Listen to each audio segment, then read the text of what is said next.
这新闻来看，观光唱水器泰坦号唱到深海，要看沉船铁达尼号的残骸，所发生爆炸，有5个乘客拢死亡。美国海岸防卫队昨证实讲有找到一寡唱水器的残骸，嘛发现可能有人的遗骸，会个进一步来分析。部分唱水器的碎片已经送到加拿大的纽芬兰港了。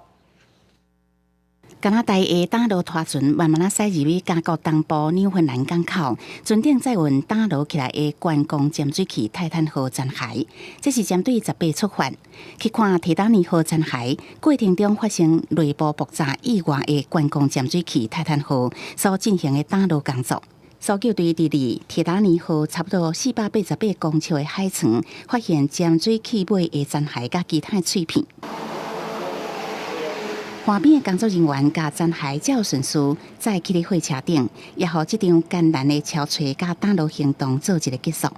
美国海岸防卫队海事调查委员会讲，残骸内好亲像有找到咱人的遗骸，后续会甲这个残骸运去纽约做进一步的调查，来查清楚事故的原因。During the course of the MBI, the board will first and primarily work to determine the cause of this marine casualty and the 5 associated deaths.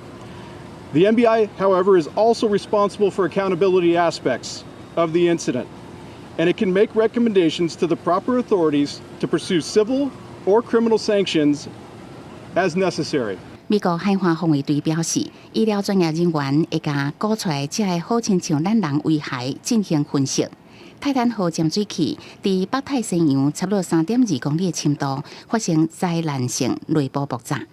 必要可能这5个乘客目前的年度死亡，不过因为事发地点是伫个真歹监管的深海，罹难者各为真侪国家来，这场调查一定要真久，而且困难度真悬。公司新闻，陈伟仁编译。